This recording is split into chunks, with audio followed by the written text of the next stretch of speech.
ગુજરાતના રાજકારણના સૌથી મોટા સમાચાર સામે આવ્યા। રાહુલ ગાંધીની ન્યાય યાત્રા ગુજરાતમાં પ્રવેશે તે પહેલા કોંગ્રેસે બે મોટા ઝટકા મળ્યા। ગુજરાત કોંગ્રેસના પૂર્વ ધારાસભ્ય અમરીશ ડેર અને પોરબંદર કોંગ્રેસના ધારાસભ્ય અર્જુન મોઢવાડિયાએ રાજીનામું આપી દીધું છે।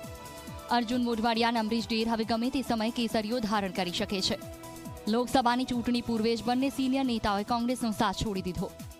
અર્જુન મોઢવાડિયાએ પોતાના સોશિયલ મીડિયા પરથી કોંગ્રેસનું લખાણ હટાવ્યું। ઉલ્લેખનીય છે કે સી આર પાટીલે અગાઉ જાહેર મંચ પરથી કહ્યું હતું કે અમરીશ ડેર મારા મિત્ર છે, હું તેમને ભાજપમાં લાવીશ।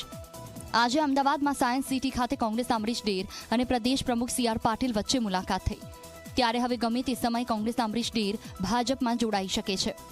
ભૂતકાળમાં અમરીશ ડેરે ભાજપના કાર્યકર્તા તરીકે કામ કર્યું।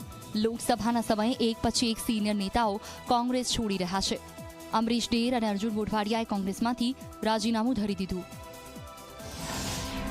પ્રાણ પ્રતિષ્ઠા મહોત્સવનો કાર્યક્રમ થાય એમાં ન જોડા બાબતની જે વાત જે કોંગ્રેસ પક્ષની જે હતી એ ખૂબ દુઃખદાયક હતી અને અત્યારે નહીં, ત્યારે પણ મેં મોવડી મંડળનું સવિનય મેં ધ્યાન દોર્યું હતું। હું જ્યાં રહ્યો છું ત્યાં પ્રેમથી રહ્યો છું અને અત્યારે છોડી રહ્યો છું ત્યારે પણ કોઈ પ્રકારનું ક્રિટિસાઇઝ કર્યા વગર હું છોડી રહ્યો છું। રાજનીતિની અંદર કોઈ કાયમી દુશ્મન નથી અને કોઈ કાયમી મિત્ર નથી, એટલે મારે કોઈ સાથે વૈચારિક મતભેદ હોઈ શકે પણ મનભેદ કોઈ સાથે નથી। ભૂતકાળમાં ભારતીય જનતા પાર્ટીમાં યુવા મોરચાના કાર્યકર્તા તરીકે ખૂબ મેં કામ કર્યું છે, ત્યારે હું એ જ પાર્ટીમાં જઈ રહ્યો છું।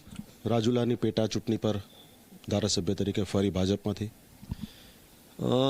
એ કેવું ઘણું બધું વહેલું, એટલા માટે કે અત્યારે હાલ પૂરતી કોઈ ચૂંટણી નથી અને જ્યારે પાર્ટીમાં જોડાયા છીએ ત્યારે એ નિર્ણય પાર્ટીએ કરવાનો છે। મેં આજે કોંગ્રેસ પક્ષના પ્રાથમિક સભ્ય પદેથી અને જે પક્ષના નિશાન ઉપર હું ચૂંટણી જીતેલો એ વિધાનસભાના સભ્ય તરીકે પણ રાજીનામું આપ્યું છે।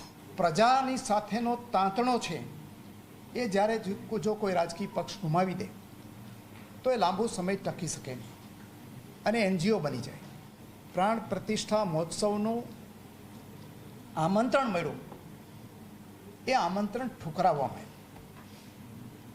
એ વખતે મેં મારો અવાજ રજૂ કરેલો હતો કે આ પ્રજાની ભાવનાને આહત પહોંચાડનારી બાબત છે અને આવા રાજકીય નિર્ણયો આપણે નહીં લેવા જોઈએ। આ બધી બાબતો વારંવાર મેં સમજાવવાની અથવા તો મારો સંદેશ પહોંચાડવાની કોશિશ કરી હતી, પણ એમાં મને સફળતા મળી નહોતી।